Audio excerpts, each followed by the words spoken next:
د رسول الله مبارک یو نږدې صحابي د حضرت جابر ابن عبدالله دا د مدینه منورې انصاري صحابي دی او پیغمبر علیه السلام ته ډېر محبوب و ډېر زیاتې خوښ و د پلار په احد کې شهید شوی و عبدالله یې نوم و نو ډېرې قرضونه پې د پاسه وړېدلي و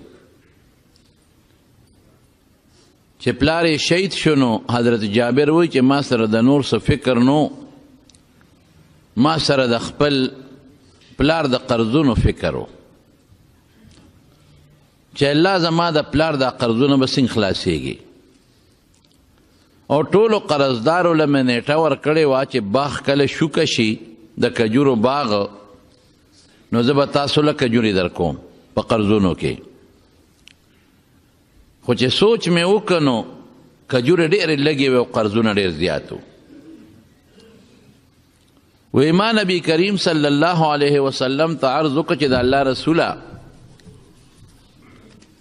زما په پلار ډېر قرضونه دي او زما د باغ چې څومره کجورې دي ډېرې لږې دي زما د پلار قرضونه پې نه خلاصېږي اسم پې نه خلاصېږي نو زه دا قرضداري راغواړم چې د چا قرضونه دي او تاسو هم راشئ نو که هغوی تا وویني نو زما پلار ته څه معافي وکړي دا شته به زه ټولې ورکم ځان ته یو کجور هم نه پرېږدم خو که زما پلار ستا په مخ وبخي نو زما د پلار غاړه به خلاصه شي وی رسول الله مبارک وفرمایل چې ډېره ښه د کجورو شوکه وه او هر قسم کجوره ځان ځان له ډېرې کا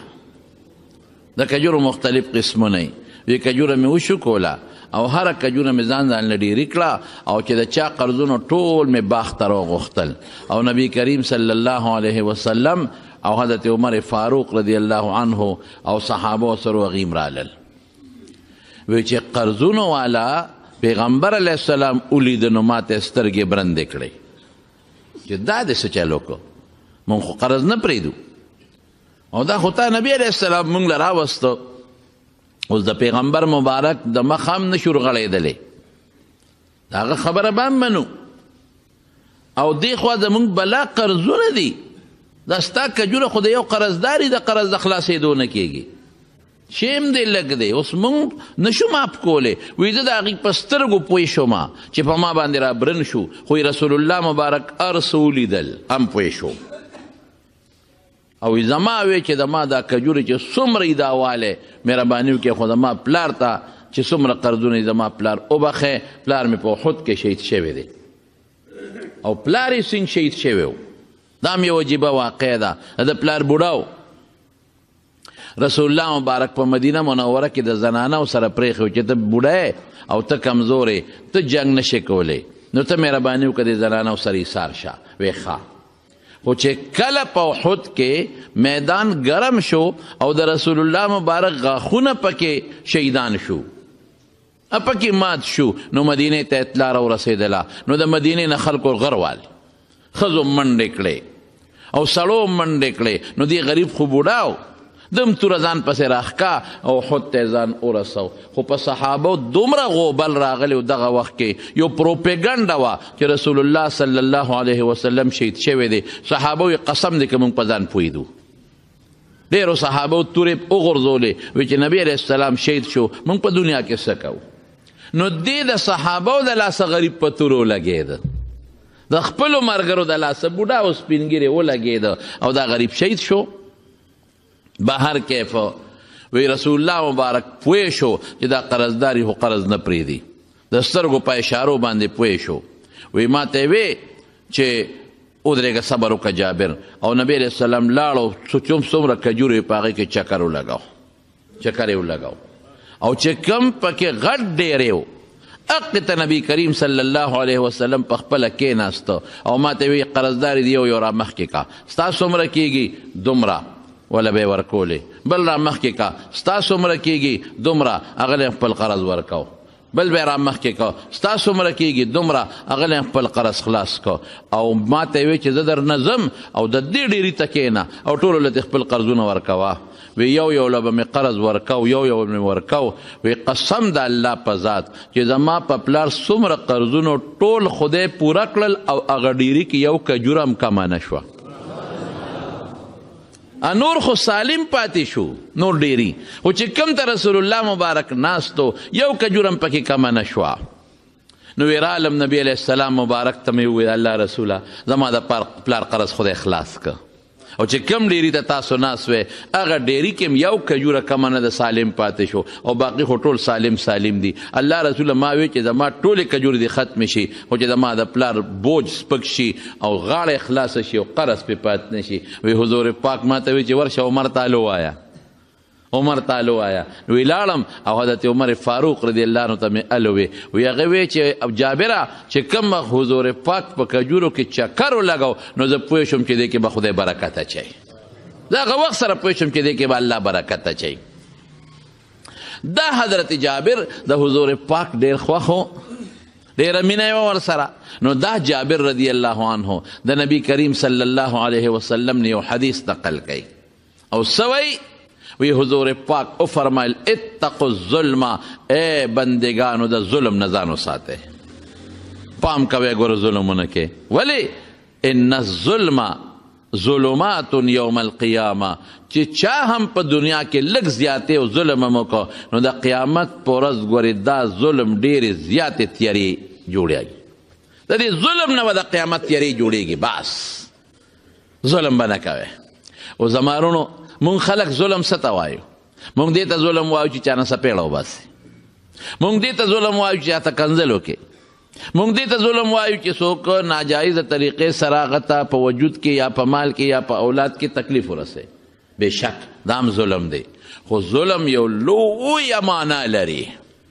زمونږ دا طالبان پې پوهېږي هغې وي الظلم وضع الشی فی غیر محله یا فی غیر موضعه څه مطلب چې الله کم شی پیدا کړی دی او هغه څیز په کم ځای کې څه دپاره الله پیدا کو او هغه پیدا ته والی نو دا انصاف دی او چې کم شی الله کم مقصد له پیدا کړی دی او ته هغه مقصد وانخلې دا ظلم دی زه به درته مثال درکم لکه سترګې الله څه له پیدا کړی دی دې له پیدا کړي چې زه پې د دنیا کار ته وګورم زه پې نیکو ته وګورم زه پې قرآن شریف ته وګورم زه پې د پلار او د مور مخ ته وګورم زه پې د یو مسلمان دوست مخ ته وګورم زه پې د خپلو بچو مخ ته وګورم زه پې د خپلې کور د خور د بیبي د دې مخونو ته وګورم زه تجارت کوم هغې ته پې وګورم زه زمینداري کوم زه پې هغې ته وګورم زه پې خپل کور او خپلې حجرې ته وګورم او که ته د سترګو باندې ګناه کې او ګناه ته پې ګورې دې له خدای سترګې نه دي پیدا کړې او که ته په دې باندې پردو جنکو ته ګورې قسم په خدای که دې له سترګې الله پیدا کړي او که دې سترګو باندې د ګناه شي ته ګورې دې ته هم ظلم وایي دا سترګې دې هغه ځای کې استعمال نه کړې چې کوم څیز دپاره پروردګار دا سترګې پیدا کړي دي دا ژبه خدای څه له پیدا کړې ده چې ته پې د حق خبرې وکړې ته پې تلاوت وکړې ته پې ذکر وکړې ته پې د دنیا حلالې خبرې وکړې ملګرو سره پې گپ شپ ولګې د خوشطبع په موقع پې ام خانده خیر دی دې لم خدای ژبه پیدا کړې ده رسول الله مبارک هم خوشطبیعتي کړې ده خو لیکن که په ژبه غیبت کې په دې چغلي کې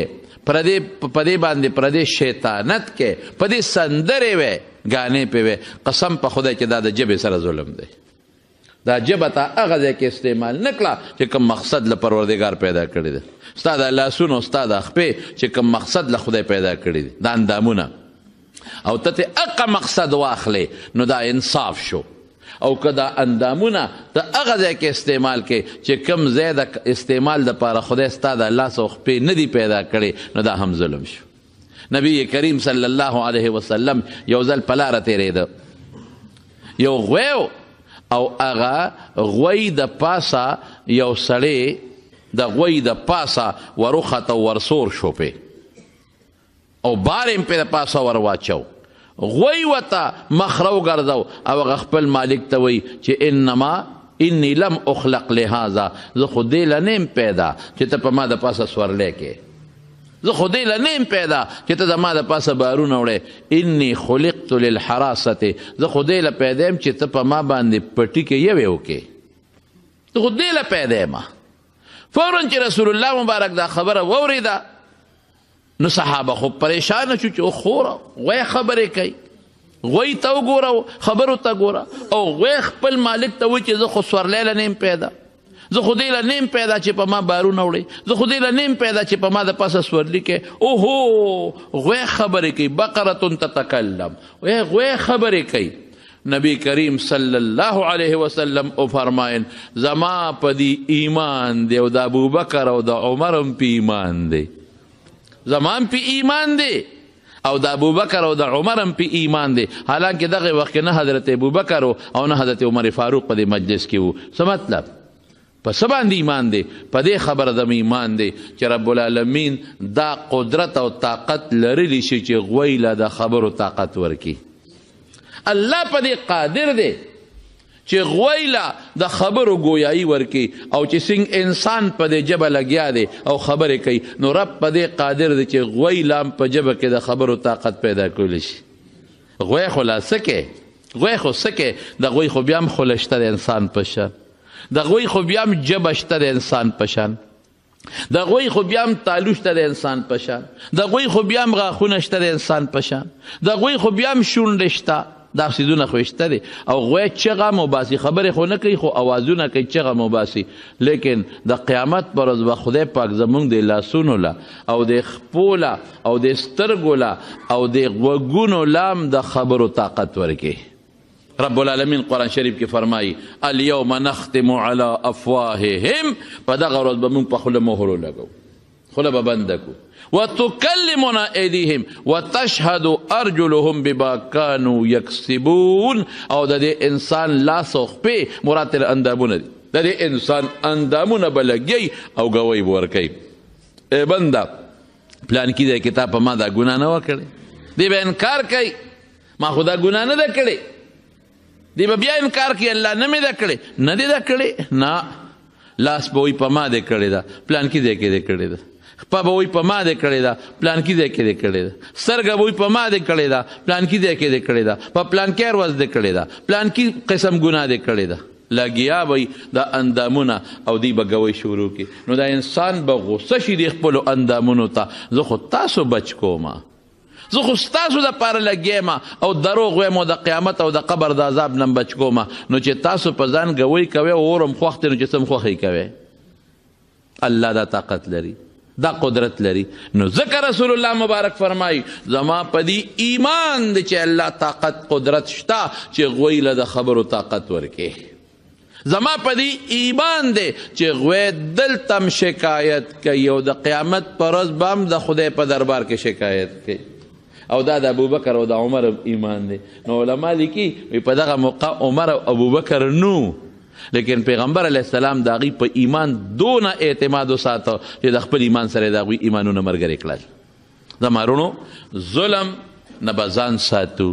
او د خدای نه به هم سوال کوو، الله نه به هم سوال کوو چې یا الله موږ د ظلم نه وساته، چې نه په ما څوک ظلم وکړي نه په بل چا زه ظلم وکړم. که په ما څوک رسول الله مبارک چې دعاګانې به کولې دا به یې کوله چې یا الله ما له د دې نه امن غواړم، ما د دې نه هم بچ کا ان ازلمه چې زه په چا ظلم وکړم او اظلم علیه چې په ما ظلم وشي. که زه ظالم شم دا هم زما تبعی ده، که زه مظلوم شم او بل څوک را سره زیاتې کوي دا هم زما تبعی ده. نو موږ هم د خدای نه دا سوال کوو چې ربه موږ دې نه وساته چې په مخلوق ظلم وکړو، او دین هم وساته چې په موږ هم مخلوق ظلم وکړي. خدای د دواړو نه موږ وساته. او د ظالمانو انجام نه قرآن ډک دی. فرعون لوی ظالمو، اول نمبر ظلم خیداو چې وی انا ربکم الاعلی، زه ستاسو لوی خدای. دا غټ ظلم دی. تعالی دا عقل دی له خدای درکړی، دا سترګې الله دې دپاره درکړي دي چې د خدای مقابله کې ودرېږه. انا ربکم الاعلی، ستاسو لوی خدای. نمبر 1. دویمه سوه بني اسرائیل اوسېدل په مصر کې. دا د یعقوب علیه السلام نوسیو. یعقوب علیه السلام چې کله مصر ته راغی د حضرت یوسف علیه السلام ملاقات له، نو د یعقوب علیه السلام 12 بچیو. 12 د دې 12 بچو نه د هغه نسب خور شو. او د مصر د نیمې نه زیات یا نیمې ته برابر دا د یعقوب علیه السلام اولاد شو. د مصر چې کم خپل خلک وو، ذاتي کم خلک وو، بادشاهي د هغوی په لاس کې وه. وزیران هغوی وو، فرعون د هغوی نه و، هغې ته به قبطیان وی. نو هغوی به د موسی علیه السلام په دې قوم باندې د بني اسرائیلو کې موسی علیه السلام هم وروسته پیدا شوی دی، هارون علیه السلام هم پکې پیدا شوی دی. نو هغوی به په دوی ډېر زیات ظلمونه کول. دا د ټټو کار به په دوی کو، ټټی به پې صفا کول، لارو کوڅو کار، دا چوړیانو باندې چې موږ نن کم خدمت کوو، ډیرانونه به په دوی چلول، او په ښځو به وله په کورونو کې خدمتونه کول چې تاسو خو د بار راغلی خلک یې، تاسو خو د مصر خلک نه، نو موږ له په کور کې خدمتونه کوئ. په ماشومانو به وله خدمتونه کول، او چې کم کمزوري کارونه به نو ابا بني اسرائیلو کول، د یعقوب علیه السلام لقب اسرائیلو، د هغوی اولاد به کول دا کارونه. نو فرعون خوب ولیدو، وی زه په خپل تخت باندې ناست یم او یو سړی راغی په زمري سور دی، په زمري باندې، او چابک ورسره دی، او دی نیغ زما د دربار ته راننوت. او چې دربار ته څنګه راننوت په زمري سور دی، خدای پاکه دا څوک دی؟ او راتلو سره دغه زمري نه کوز شو او زما د تخت له یو لته ورکړه. چې لته یې ورکړه زما تخت پرېوته او زما ګریوان ته یې لاس واچو او د تخت نه سر د لاندې لاندې راوغورځولو. نو فرعون د خپلو خلکو سره مشوره وکړه، وی داسې خوب مې لیدلی دی. صاحب دا زمري باندې چې کم سړی را روانو، نو دا د په خیال کې راځي چې دا د کم طرف نه را روانو، سینګ شکل سړی و؟ یو دا د بني اسرائیلو د طرف نه را روانو. هغه زمونږ نوکران قوم چې کم دی د یعقوب علیه السلام نوسی، هغې طرف نه را روانو، او شکل یې هم د هغوی په شان معلومېده. دا هر چا شکل معلومیږي، دا هر قوم د شکل نه پته لګي چې دا د دې قوم سره تعلق لري. لکه اوس د پنجاب نه یو میلمه راغی دلته کېناسته او تاسو ورسره خبرې هم نه کړې، تاسو ته پته لګي چې دا د پنجاب دی.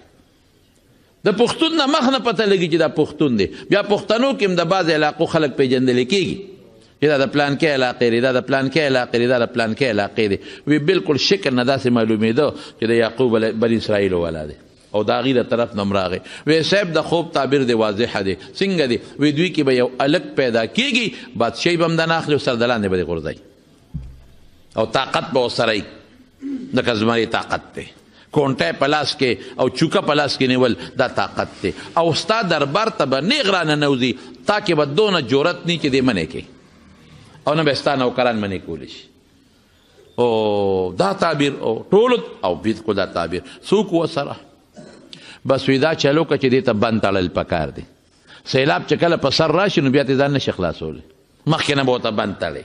دې ته مخکې نه بند تړل پکار دی. څنګه به بند تړو ورته؟ وی بس اډر کوه او بني اسرائیلو کې چې څومره ماشومان پیدا کېږي دا مړه کوه، دا ختم که، به دا هلک باړو پیدا نشي. یعنی دونه قمقلو، دومره بې وقوفانو چې رب العالمین د کوم څیز فیصله کړې وي هغې ته څوک بند تړلی شي؟ الله فیصله وکړه چې رب فیصله وکړه سپیره بچی ته هغې ته بند څنګه تړی؟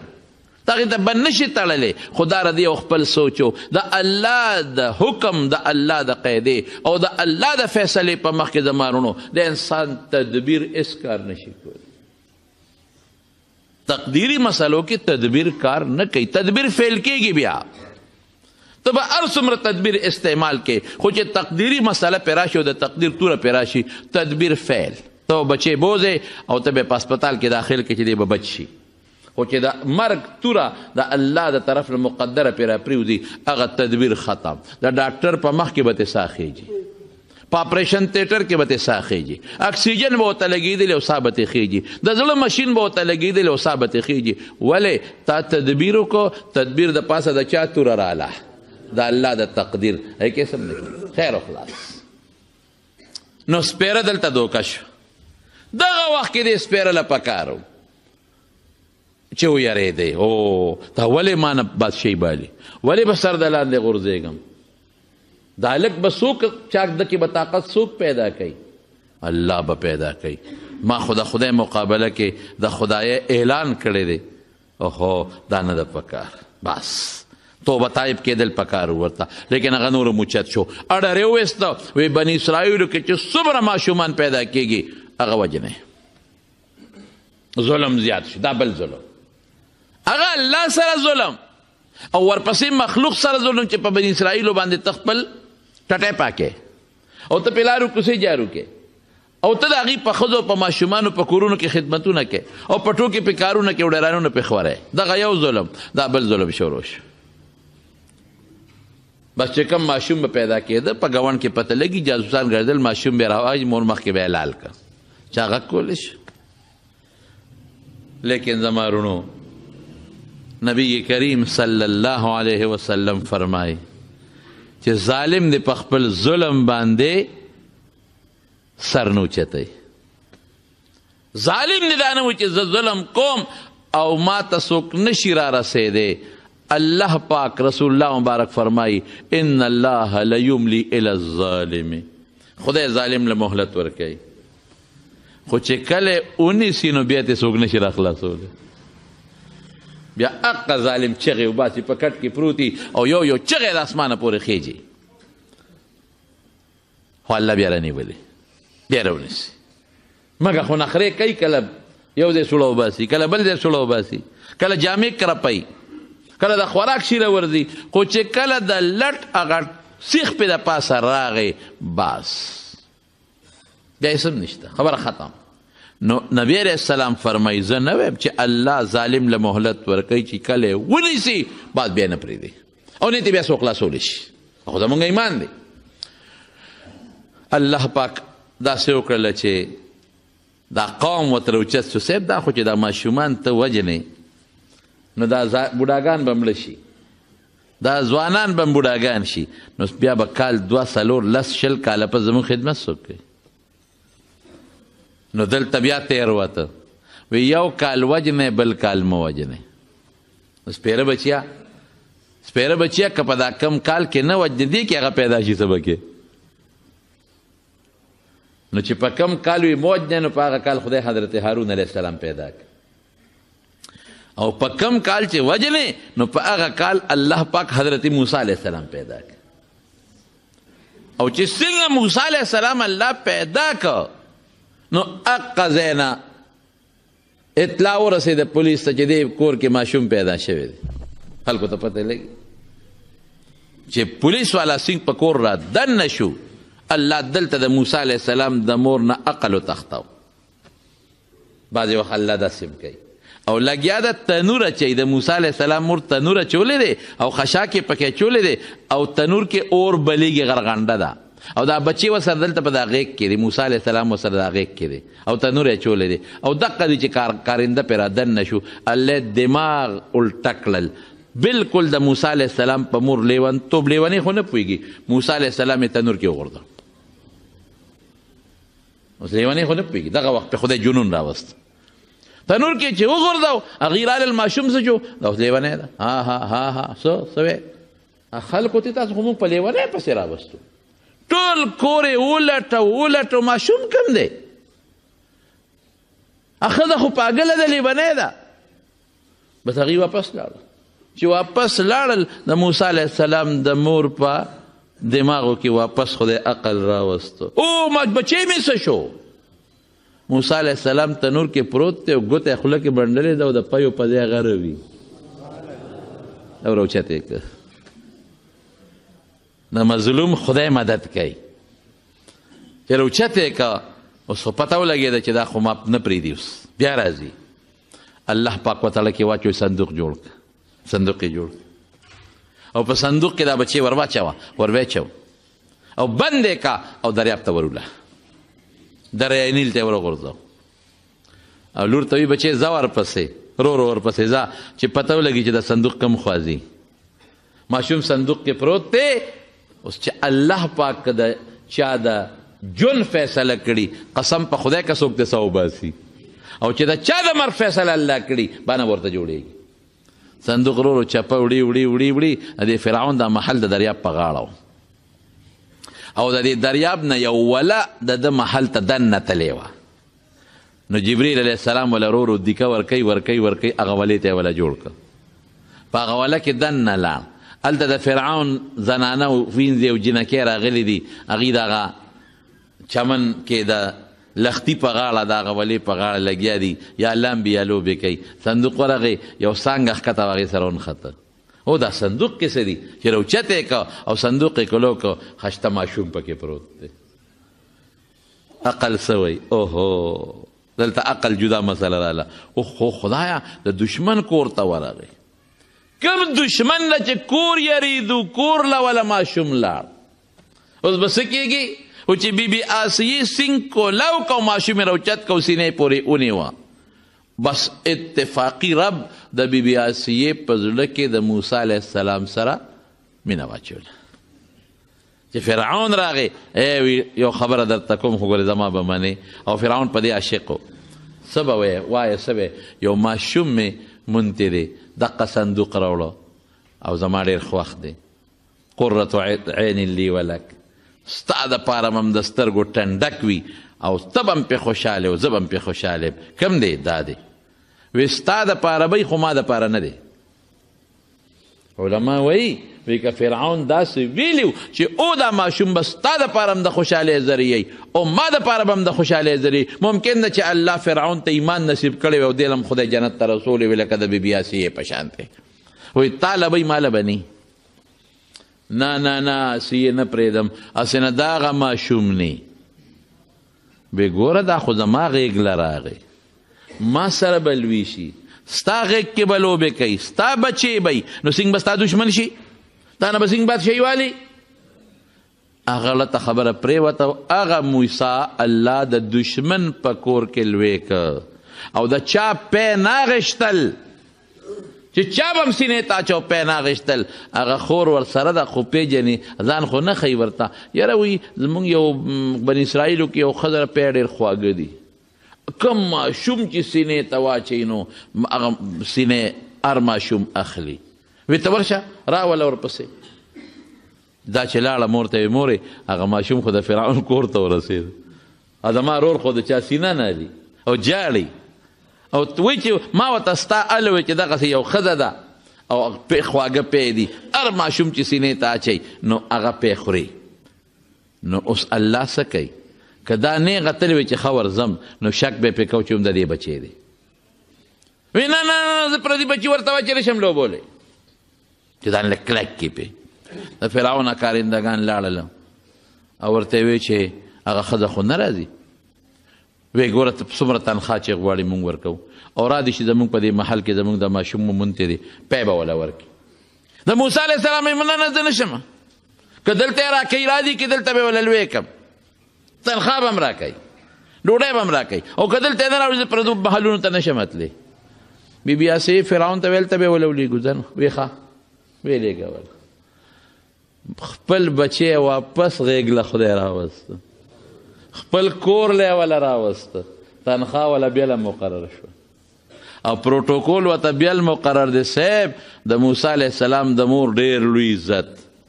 یې د فرعون بچي له پی ورکوي د فرعون ماشوم له پی ورکوي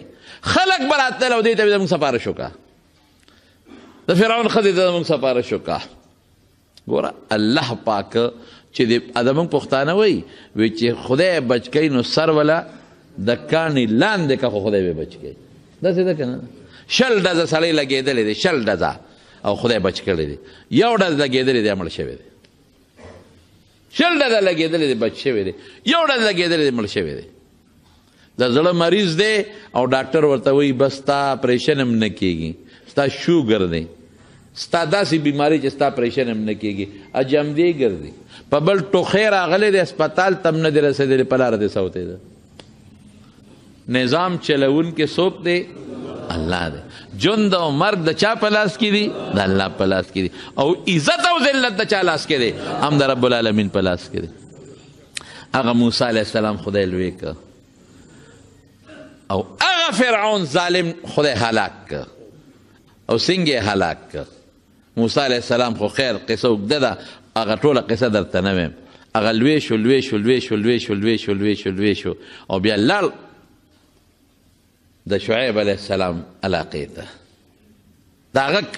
کار به داسې و چې فرعون پې پوهېده وستر وده چې دا غالک معلومیږي. هغه به کار داسې کو چې فرعون پوهېده هوښیار و چې دا غالک معلومیږي. نو بار راوتی دی 2 کسه په جګړه دي، یو د موسی علیه السلام قومي دی، یو د فرعون قومي دی. نو اپې غټ پنډې تړلې دي د موسی علیه السلام دی قومي ته وي دا را سره یو څه، د فرعون قومي ورته وایي وایي دا خو نشم وړی. دی کې موسی علیه السلام راغی، ای موسی راشه دا سړی په ما ظلم کوي. هغه ویل لکه ولې پې ظلم کوې؟ دی د وړي شي چې تی پې وړې؟ وایي هو دی به وړي، دا زموږ نوکران دي. هغه ویل لکه سم شه ظلم مه کوه. وی نه نه به په ده خامخا وړم. موسی علیه السلام بیچ بچاو کو چې دا شی په یو نسي. هغه موسی علیه السلام سره ګرم شو، ته خو هم د ده د قومې بس چې موسی علیه السلام سوکو چت که خو چې د مرحله د شالی ولا راو براو که نه نو لاندې را پرېوته او ساتې وته. خو د موسی علیه السلام سوک اوس هم پښتو کې خلک ویل که وي د بشیر جان لته نه د موسی علیه السلام سوک ته وایي چې سوک یې ورکه بس سړی په ځمکه پرېوته او خرړېد مړ شو. اوس سار له خو پته ونه لګېد د غرمه واړو سوکونه، یو موسی علیه السلام خبر دی، الله خبر دی، یو هغه سړی خبر دی. اوس سار له دغه هلک بل چا سره په جګړه دی. بیا موسی علیه السلام په لاره تېرېده، وی راشه که نه دا سړی په ما ظلم کوي. موسی علیه السلام ته تا خدای خلاق کا پرون هم دی یو سره جګړه کوله او نن بل سره جګړه شروع کړې ده، اوس بل لا باندې وجنې. خبره خو بیچ بچاو چې خو هغه هلک پوه شو چې هغه پرون هم ده وجلی دی. هغه لاړ فرعون دربار ته وی صاحب هم هغه هلک دی که نه پرون چې کوم سړی وجلی دی ده وجلی دی، ما خو هر څه ولیدل. بس موسی علیه السلام ته یو نیک سړی په مجلس کې راغی، ویښ پې وباسه وطن نه ځه، ستا متعلق فیصله وشوه چې دې مړ کوو، دا همغه هلک معلومیږي. نو موسی علیه السلام لړ مدین ته پیاده لاړ، ډېر مزل یې وکړ، ډېر مزل. او چې مدین ته ورسېده نو ستړی ستومانه دی غریب، او هلته یو کوی دی، کوی باندې خلک خپل اوبه راوباسي او څاروي سیراب کوي، او دی یو غاړې ته پرېوته، سر ته څادر یا تیږه کېښوده او الله ته یې لاس اوچت کړه، رب انی لما انزلت الی من خیر فقیر. خدای زه ستا خیر ته محتاج یم، خیر به ته نازلې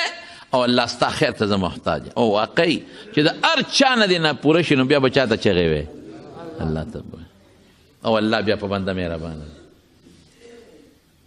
زه شکر دی چې د الله شته چې موږ ورته چغه ووهو. مظلوم باندې که ډېر هم ظلم وشي نو دی به چا ته چغه وی؟ الله ته. او رسول الله مبارک فرمایي، حدیث کې راځي، نبی کریم صلی الله علیه وسلم فرمایي چې د مظلوم د آه نه او د د فریاد نه د خدای په دربار کې زر رسیدونکي شی بل نشته، دا ډېر زر رسي. او د مظلوم آه رسول الله مبارک فرمایي دې ته د اسمان دروازې ډېرې زر کولاویږي، او دا آه چې الله ته ورسیږي نو رب العالمین څه وایي؟ اے مظلومه لانصرنک ولو بعد حین، مدد به دې کوم، لږ ساعت پس تینی خو مدد به دې کوم، څه موده پس به خو مدد به دې کوم. الله مدد ته اوس ګوره، ظالم ته هم ګوره، مظلوم ته هم ګوره چې خلکو څنګه خپل ګړې چیلی و خان سیراب کړل نو یو غټه تیږه وه چې هغه به ګڼو کسانو چتوله او په کوي به یې ښوده، نو هغې خلکو هغه تیږه واغېسته او د کوي د پاسه کېښوده، لږې شانتې اوبې بار په حوض کې پرېښودی، او دا 2 جینکېنې دي هغې خپلې ګړې چیلی منې کوي اخواته نه را پرېږدي، او چې خلکو تیږه کېښوده او بلګې پاتې شوې نو موسی علیه السلام دا جینکو نه تپوس وکړو، وړو تاسو څوک یې؟ یاره زمونږ یو بابا دی، بوډا دی، سپین ګیري د هغې لوڼه یو، رورم نشته، او مونږ به هله د خپلې ګډه چیلی سیراب کوو چې دا خلک لاړ شي، خلکو سره یو ځای مونږ نه ورځو. چې هغوی تیږه کېښوده او به خو لږې پاتې شوې، بس موسی علیه السلام ورپاسېد او په یوازې هغه تیږه ونیوه او اخوی کړه، پیغمبري طاقت دی. او کومه بورقه چې به 10 کسو را ایستله په یوازې ګرګړۍ ته وکړو راویې ویستله، او جینکولی هغه ګډې چیلې سیراب کړې جنکۍ لاړې او موسی علیه السلام بیا سر ولګاو او الله ته محتاج چې خدای دا به څه کوو ډېر لرې رالم شپه به کم ځای تېرو دا به څه کېږي جنکۍ لاړې پلار ته وایي دا د شعیب علیه السلام لوڼه وی بابا داسې یو هلک دی او بې کسه بې څوکه معلومېږي پیسې نشته او جامې هم د سفر دی او بابا ډېر مضبوط تکړه دی وی ورشه واس کې وت نه یو پسې راله او ورته وی ای مرګري زما پلار دی غواړي ان ابي يدعوك بابا مې راته اواز کوي چې تا موږ لکه مې ګډې چیلې سیراب کړې د هغې مزدوري درکوي بس ده وی زه ډېره ښه ده ما خو د خدای دپاره کړي دي خو چې سره کوي زه ور به شو سړی که نیک سړی وي نو څه رهنمایي به ترې والم جنۍ مخکې د موسی علیه السلام ورپسې دی نو موسی علیه السلام ورته وایي هغه جنۍ ته وی ای خورکۍ ته وروستو شه ته چې ما نه مخکې نو د هوا سره ستا د پنسا لقي نو دا وجود دې ما ته ښکاري نو ته وروستو شه او ما له اواز راکوه چې ښي طرف ته تو شه یا ګس طرف ته تو شه په دې چل شعیب علیه السلام له ورسو شعیب علیه السلام چې ورته وکتل معلومات یې ته وکړل وی دغه چل شوی دی وی فکر مه کوه د ظالمانو نه خدای بچ کړئ دلته د فرعون بادشاهي نه چلیږي دغه غم خو دې ختم جنۍ ورته وی بابا ځان سره خو به مزدور نیسې که نه نو دې نه نیسې مزدور له دوه صفته پکار دی یو طاقت اخو موږ ولیده خط مضبوط دی ابورقه د لسو په یوازې راوباسي غټه تیږه په یوازې په کوی کې ایښوده یو امانتګري ولا شرط دی نو سړی امانتګر هم دی په لارې زما خپو ته نه دي کتلي نو شعیب علیه السلام ورته وایي ای بچې که زما سره دې څه وخت تېر که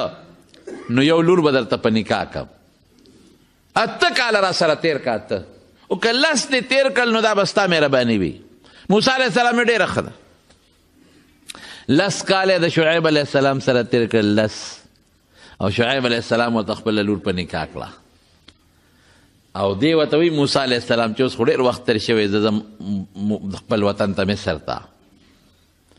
هلته به مور به ووینو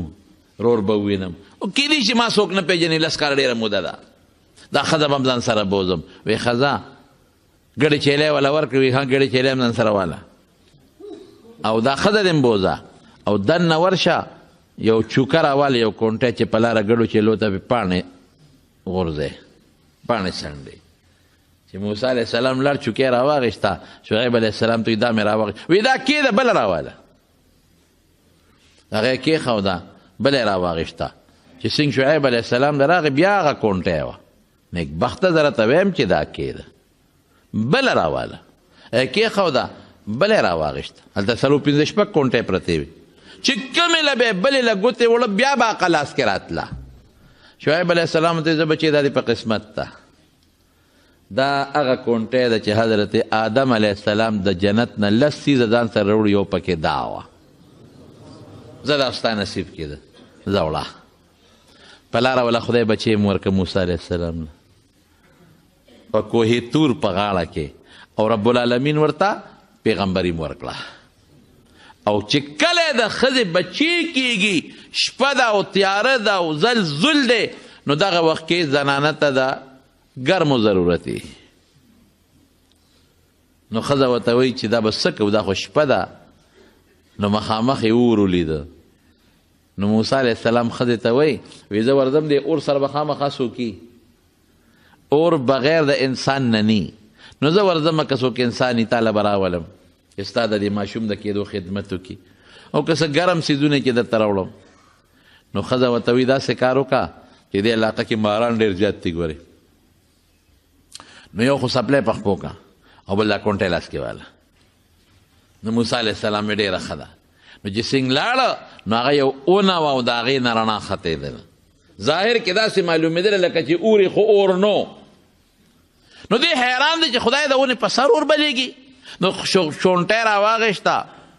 او هغې ته نږدې کړه نو چې نږدې کړه نو هغه اور ته اوچت شو نو چې دې څنګه شونټۍ نږدې کوي نو ورته بره خېږي خدای دا څنګه چل دی نو په دې سوچ کې دی چې د هغې نه ورته آواز وشو ای موسی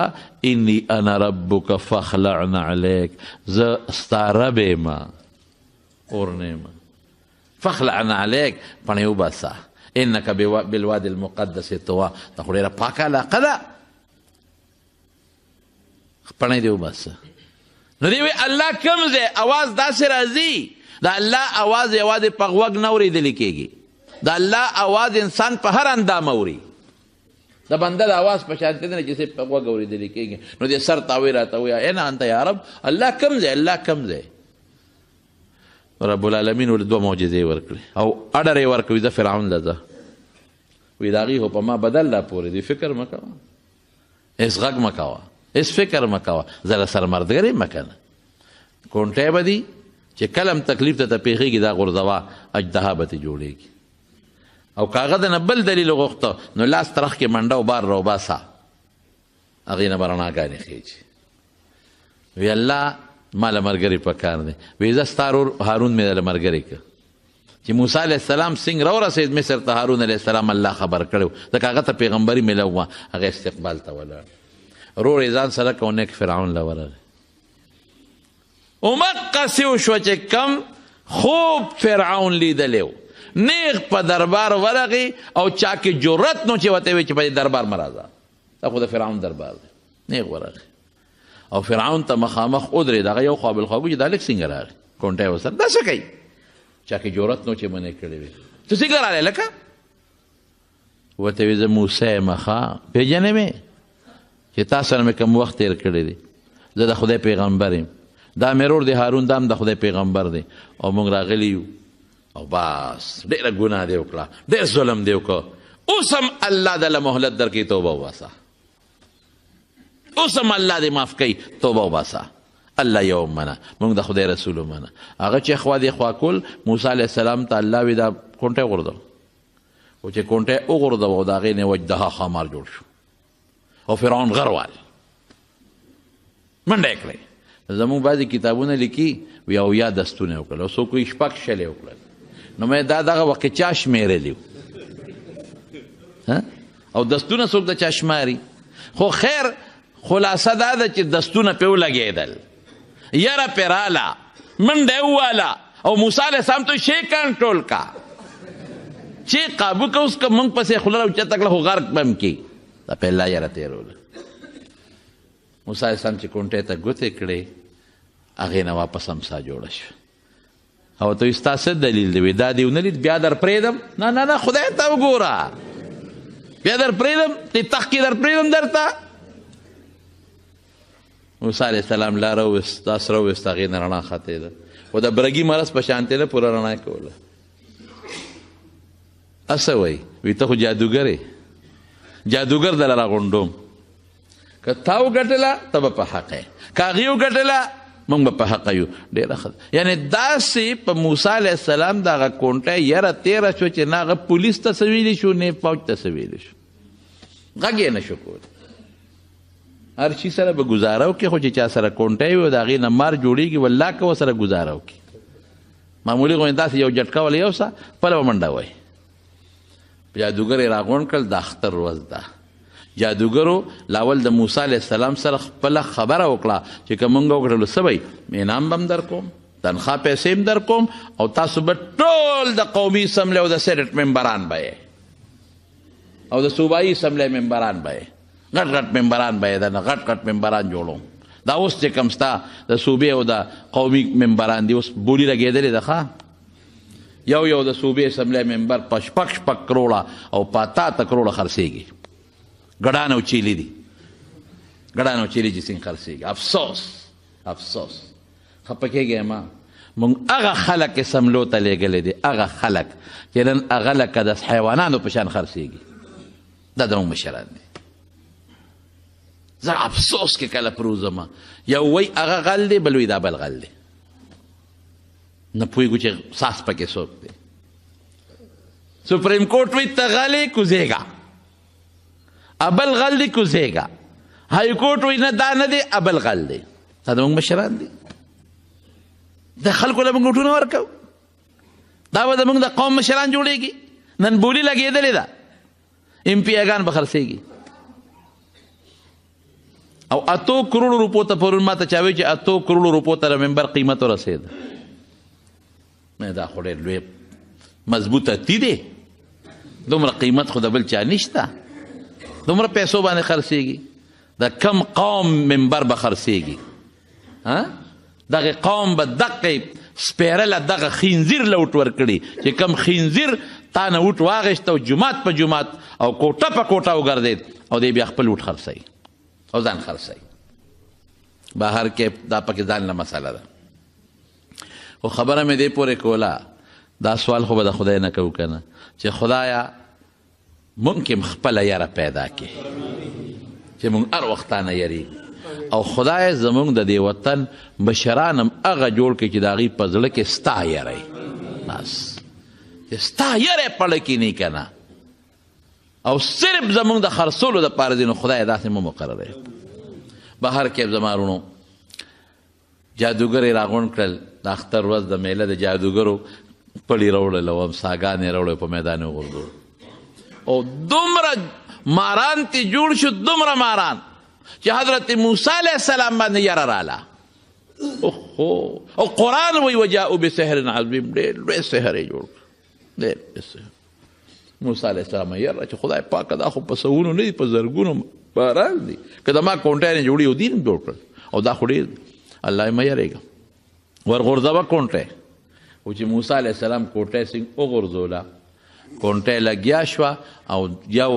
خولې په دا یو غاړه کې کړه او بله په دا بله غاړه کې کړه خو چې شلق یې ورکړه ټول یې راغونډ کړل او خوند یې پې ونه وه غونډ یې تېر کړل